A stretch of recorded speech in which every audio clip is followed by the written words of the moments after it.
Merhaba, ben Enes. Bugün JBL markasının 230 NC model tabi kablosuz kulaklığını inceleyeceğiz. 230 modeli genel olarak beğenimi kazanan bir model olduğu ancak bazı eksi noktalarda var. Eğer kulaklığı almayı düşünüyorsanız videoyu sonuna kadar izleyin. Bu kulaklığı incelememi çok fazla istediniz. Ben de inceleyebilmek için satın aldım. Güncel fiyatı için açıklamalar kısmında linki mevcut. Yeni videolarımızı da kaçırmamak için kanalıma abone olursanız çok sevinirim. Şimdi detaylı bir şekilde incelemeye başlayalım. Kulaklık bu şekilde bir kutuyla birlikte geliyor. Kutu üzerinde detaylı bir şekilde tüm özelliklerini yazılmış. JBL markasından alışık olduğumuz şekilde kutu içerisinden turuncu renkli bir Type-C şarj kablosu, iki farklı boyda da kulak silikonu geliyor. Kutuyu ilk olarak elimize aldığımız zaman bir miktar iri bir kutu diğer kulaklıklara kıyasla. Burada 300 modelini görüyorsunuz. Ona göre biraz daha büyük. Yine burada 100 modeline göre de bir miktar daha büyümüş. Ancak burada beğendiğim bir nokta açısından kutuda üçlü bir şarj göstergesi var. Bu özellik oldukça güzel olmuş. Çoğu markada bunu göremiyoruz. 3 dişli şeklinde 3-2-1 olarak kutunun şarjını görebiliyoruz. Arka kısmına baktığımız zaman tip C bir şarj girişi mevcut. Kutuda kablosuz şarj özelliği mevcut değil. Yine 300 modelinde olduğu gibi kapağı bu şekilde kaldırdığımız zaman direkt bunda da böyle bir menteşe sistemi konumlandırılmış. Yani otomatikman buraya kadar direkt kaldırıyor kapağı. Ve bu şekilde indirdiğimiz zaman da şurada bir mıknatıs mevcut. Buraya tık diye yapışıyor. Kapakta bir sensörü mevcut. Gördüğünüz gibi kapağı kaldırdığım zaman hızlı bir şekilde telefonla eşleşiyor. Şöyle kulaklıkların kendilerine baktığımız zaman kulaklıkların şu kısımlarında yine JBL logoları konumlandırılmış. Kulaklıkların iç kısmı ergonomik yapıda, kulağın içerisine oturabilmesi için sürücü perdelerinde direkt metal kullanılmış. Bu güzel bir durum. Kulaklıkların kulağa giren kısmı tam olarak ortalama boyutta diyebilirim. Sap kısımları bir miktar daha kalın. Kutu içerisinde mıknatıslı bir şekilde oturuyorlar ve gayet sağlamlar. Herhangi bir şekilde bir oynama da söz konusu değil. Android bir telefonla eşleştirdiğiniz zaman da ilk olarak bu şekilde bir pop-up ekranı karşılıyor bizi. Kulaklığın bir kısaca teknik özelliklerine baktığımız zaman Bluetooth 5.2 ile birlikte geliyor. Yine IPX4 sertifikası mevcut. Bu sayede yağmur sıçramasına karşı ve spor yaparken de tere karşı dayanıklı. Kulaklığın fabrika verilerinde 40 saat boyunca kutuyla birlikte toplam kullanım süresi olduğu vaat edilmiş. Bu oldukça yüksek bir süre. Aktif gürültü engelleme özelliğini açık bir şekilde kullandığınız zaman 8 saat, kapalı bir şekilde kullandığınız zaman da 10 saate kadar kullanabildiği vaat edilmiş. Yani kutu kulaklıkları toplamda 3 kere tam şarj edebiliyor. Ben kulaklıkların aktif gürültü engelleme özelliklerini açık bir şekilde ve son ses seviyesine alarak bir müzik testi gerçekleştirdiğim zaman 7 saat 25 dakika boyunca kulaklıklar müzik çalabildi. Yani fabrika verilerine yakın bir değer elde edebildik. Bu değer bir tam kablosuz kulaklık için oldukça iyi bir değer açıkçası. Yine kutuyla birlikte de çok uzun saatler boyunca kulaklığı kullanabilirsiniz. Yine şarjınız bitse dahi hızlı şarj özelliği de mevcut. 10 dakika boyunca kulaklıkları kutu içerisinde bıraktığınız zaman 2 saate yakın bir kullanım süresi elde edebiliyorsunuz. Bu da bence avantajlı bir durum. Bazı kulaklıklarda bulunan dip ses, yani müziği durdurduğunuz zaman 3-5 saniye boyunca tıslama ve sonra duran ses gibi bir durumu bu kulaklıkta gözlemlemedim. Yine ister sağ kulaklığı isterseniz de sol kulaklığı ayrı ayrı olarak kullanabiliyorsunuz. 230 modelinde bir kızılötesi algılama özelliği mevcut değil. Yani kulaklığı kulağınızdan çıkardığınız zaman çalan parçanın veya videonun durması, taktığınız zaman oynaması özelliği yok. Yine çift cihaz desteği bulunmuyor. Yalıtım ve konfor kısmına geldiğimiz zaman kulaklıkları ben yanında gelen orta boy silikonlarla kullanmadım. Bir boy büyük silikona geçtim yalıtımın biraz daha iyi olması için. Kulaklığın iç kısımları ergonomik yapıda ancak böyle tamamıyla yani %100 ergonomik değil. Bundan dolayı da tam olarak doğru kulak silikonu kullanmanız oldukça önemli. Çevre sesleri güzel bir şekilde kesiyor ve kulağınızda da sağlam oturuyor. Yani spor yaparken veya koşarken de rahat bir şekilde kullanabilirsiniz. Ancak yine uzun süre kullanacaksanız eğer aralarda mola vermenizi öneririm. Bu tarz kulağa oturan kulaklıkları birer saatte bir ara vermek oldukça önemli kulak sağlığı açısından. Genel olarak kulaklık, yani kulakta hiçbir şekilde bir oynama yapmayan, kulakta sağlam duran bir tasarımı mevcut. Yine uzun saatler boyunca kullandığınız zaman da ara verirseniz eğer konforlu bir deneyim elde edebilirsiniz. Kontrol kısmına geldiğimiz zaman bu kulaklığı dokunmatik olarak kontrol ediyoruz. Yine uygulaması üzerinden özelleştirme imkanı da sunulmuş. Uygulaması demişken kulaklığın JBL isminde bir uygulaması da mevcut. Gördüğünüz gibi uygulama burada açıldıktan sonra bu kısımdan kontrollerini özelleştirebiliyorsunuz. Şuraya basıyorsunuz ve gördüğünüz gibi sağ ve sol kulaklık olarak ayrı ayrı hazır kontrol paketleri sunulmuş. Ben bu kısmı beğenmedim açıkçası. Burada örneğin sol kulaklığa aktif gürültü engelleme özelliği ve transparan modla alakalı kontrolleri koyduğunuz zaman ekstra farklı bir kontrol atayamıyorsunuz. Burada kendiniz bunların üzerine tıklayarak özelleştirme imkanı sunulmamış. Burada sağ kulaklığa da örneğin önceki şarkı, sonraki şarkı komutları eklediğiniz zaman burada akıllı asistan ve ses kontrol kısımları boşta kalıyor. Yani bu kısımları kullanamıyorsunuz. Burada çağrı yanıtlama ve reddetme kısımları mevcut. Aslında kontrol çeşitliliği gayet güzel ancak kulaklığın içerisine hepsini aynı anda yükleyemiyorsunuz. Hafif dokunmaları algılıyor. Hafif dokunduğunuz zaman böyle su damlasına benzer bir ses çıkartıyor. Örneğin bu sağ kulaklığa önceki şarkı ve sonraki şarkı komutunu verdiğiniz zaman biraz sakin bir şekilde basmanız gerekiyor. Biraz hızlı bir şekilde basarsanız kulaklık bazen algılamayabiliyor ve parçayı durduruyor. Yani biraz alışmanız gerekebilir kontrollerine. Onun haricinde rahat bir şekilde dokunmatikleri hassas ve algılaması başarılı. Yine bu kulaklıkta bir aktif gürültü engelleme özelliği ve Hear True Outdoor modu, transparan mod, şeffaflık modu. Burada JBL'de kendisi Talk True olarak bir mod eklemiş. Hepsi aynı işi görüyor aslına bakarsanız. Kulaklıkların mikrofonları tersine bir şekilde çalışarak çevreden kopmamanızı sağlıyor veya yanınıza birisi geldiği zaman kulaklığı çıkarmadan görüşmenizi sağlıyor. Bu özellik de bu kulaklıkta mevcut. Aktif gürültü engelleme performansının kaç desibele kadar olan gelen sesleri engellediği belirtilmemiş. Yani aktif gürültü engelleme performansı bir AirPods Pro kadar değil. Ancak hani ortalama seviyede bir aktif gürültü engelleme performansı var diyebilirim. Çevreden gelen sabit gürültüleri, örneğin burada bir klima çalışıyor. Şu an aktif gürültü engelleme özelliğini çalıştırdığınız zaman klimayı neredeyse %80 oranında kesiyor. Yine trafikteyken bir uğultu varsa eğer bu tarz uğultu seslerini iyi derecede engelleyebiliyor. Yine burada Talk True özelliği de oldukça başarılı bir şekilde çalışıyor. Bu özellik sayesinde de yine yanınıza gelen kişiyle rahat bir şekilde görüşebiliyorsunuz.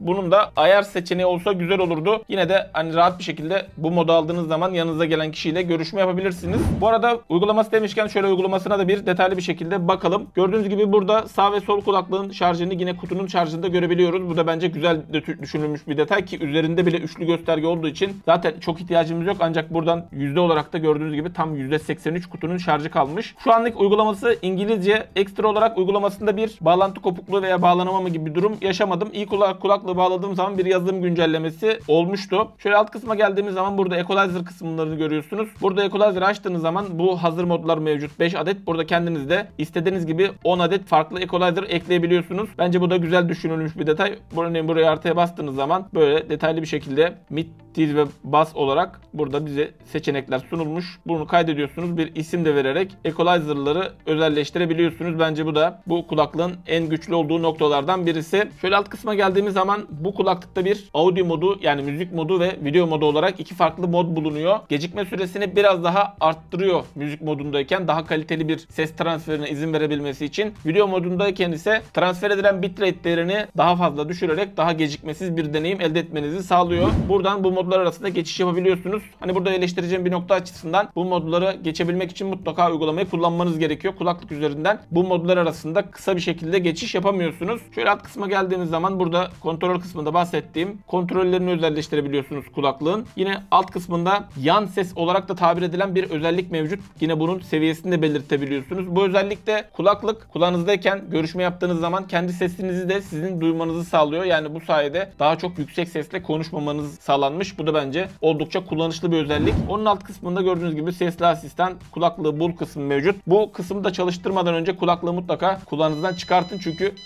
gördüğünüz gibi çok acayip tiz bir ses çıkartıyor. Bu özelliği de kullanabilmeniz için kulaklığınızın telefon ile bağlı olması lazım. Kulaklığınız kaybolursa eğer bu özellikten kullanabilirsiniz. Burada hiçbir kulaklıkta görmediğim güç tasarruf özellikleri mevcut. Gördüğünüz gibi otomatik standby, yani otomatikman bekleme moduna alma kısmı mevcut veya otomatikman kapansın kısmını ayarlayabiliyorsunuz. Buradan bunlara süre de biçilmiş. Bunu ben açık olarak kullandım ancak burada eksi olarak bir nokta, yani yanınızda kutu yoksa eğer kulaklıklar kapandıktan sonra basılı tutarak kulaklıkları açamıyorsunuz. Yani burada bu modda değil de standby modunda beklemesini kullanmanız eğer yanınızda kutu yoksa daha mantıklı olacaktır. Onun haricinde gayet detaylı bir şekilde hazırlanmış bir uygulaması mevcut kulaklığın. Evet, merak edilen ses performansı kısmına geldiğimiz zaman 230 modelinde 6 mm'lik bir sürücüler kullanılmış. İlk olarak kulağınıza taktığınız zaman hafif bas ağırlıklı bir ses profiline sahip. Bununla birlikte vokalleri ve ana enstrümanları hala net ve ayrıntılı. Mid sesler, yani orta frekanslarda ise doygun bir şekilde hissettirebiliyor. Son ses seviyesi çok yüksek değil. Ortalama, belki de ortalamanın bir tık daha üzerinde diyebilirim. Ben çoğunlukla son ses seviyesinde test ettim kulaklığı. Yani burada çok yüksek bir son ses beklentiniz varsa sizi tatmin etmeyebilir. Sahne genişliği açısından ve enstrüman ayrımı açısından gayet net ve detaylı. Burada aralarında bir miktar fiyat farkı var ancak Jabra Elite 4 modeliyle de oldukça fazla karşılaştırmasını soran kişiler olduğu için Elite 4 modeliyle de kısaca bir karşılaştıralım ses profilini.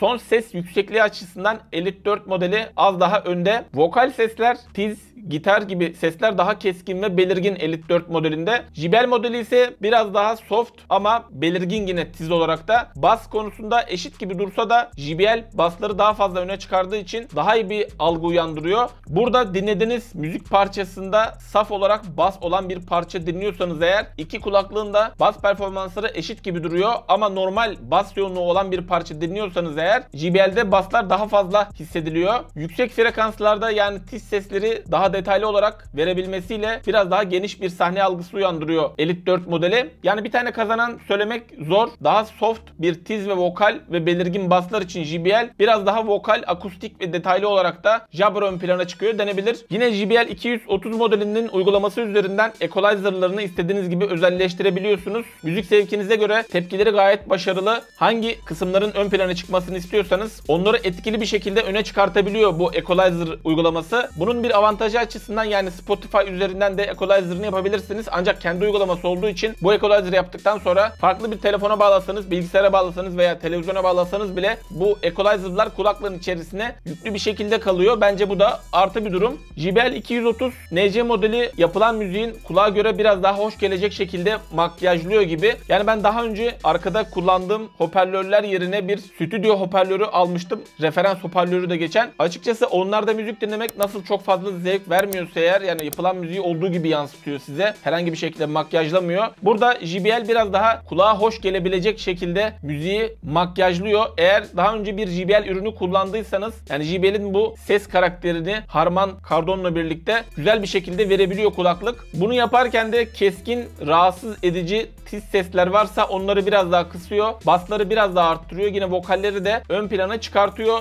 Dinlediğiniz müzikteki her enstrümanı duyabildiğiniz, bazı şarkılardaki rahatsız edici, daha fazla öne çıkma isteği olan kısımları tolere ederek dengeli ve keyifli ve sıcak, kulağa hoş gelen bir ses kalitesi mevcut kulaklığın. Evet, şu an sesimi GoPro'nun mikrofonlarından duyuyorsunuz.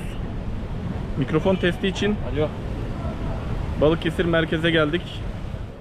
Bu mekanda toplu bir mikrofon performansı testi gerçekleştirmiştim. Bu arada şu an burada gördüğünüz yazıda olduğu gibi JBL'in mikrofonlarına geçtik. Çevre sesleri ne derece engelliyor? Gördüğünüz gibi burada akan bir trafik var ve epey yoğun etraf.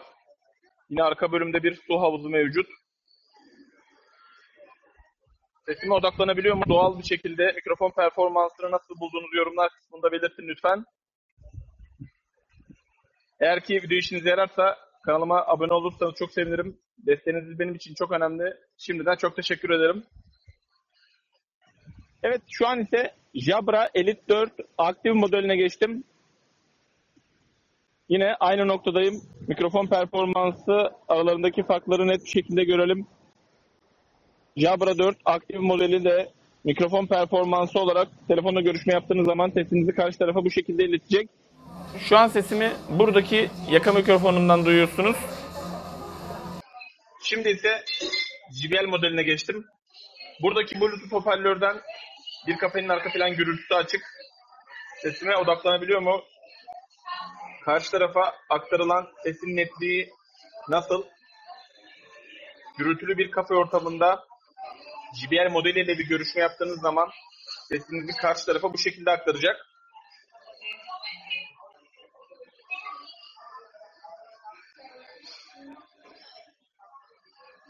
Şimdi hiçbir şartı değiştirmeden farklı bir modele geçelim.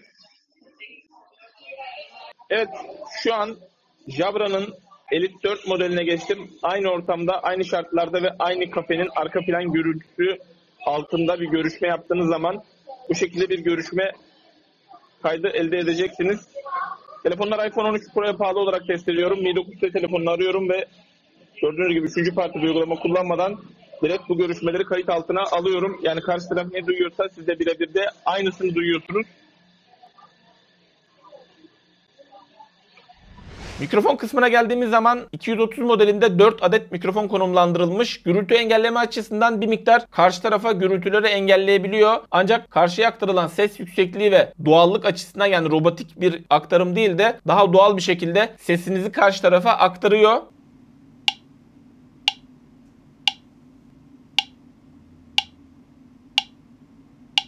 Gecikme kısmına geldiğimiz zaman milisaniye açısından bir gecikme testi yaptığım zaman müzik modunda 422 milisaniye, video modunda ise 356 milisaniyelik bir gecikme süresi elde ettik. Özellikle PUBG, Call of Duty gibi çok rekabetçi oyunlar oynuyorsanız ve çok sıkı bir oyuncuysanız bu milisaniye açısından çok hafif bir gecikme hissedebilirsiniz. Onun haricinde günlük oyunlarda veya video izlerken herhangi bir şekilde dudak ile görüntü arasında bir senkron problemi yok. 230 NC modelinin kutusunda bir kablosuz şarj özelliği mevcut değil. Yani bu özelliğin olmasını bekleyebilirdim. Yine kızılötesi algılama özelliği bulunmuyor. Kontrolleri de uygulaması üzerinden bir miktar özelleştirme kısmı zayıf. Genel olarak 230 modeli belki fiyatına göre en iyi ses kalitesini vermiyor ama ortalamanın üzerinde JBL kalitesini yansıtan ses kalitesiyle her türlü müzik türü için keyifli bir müzik deneyimi sunuyor. Yine ortalama bir ANC performansı ve başarılı bir transparan modu mevcut. Uygulamasıyla da detaylı bir şekilde equalizer'larını yapabiliyorsunuz. Yine görüşme esnasında da sizi yarı yolda bırakmayacak, sesinizi karşı tarafa doğal bir şekilde aktarabilecek bir mikrofon mevcut.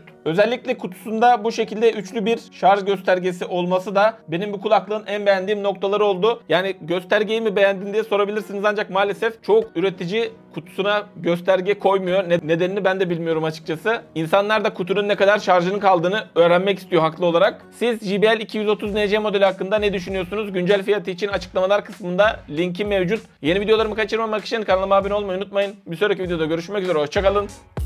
Kendinize iyi bakın.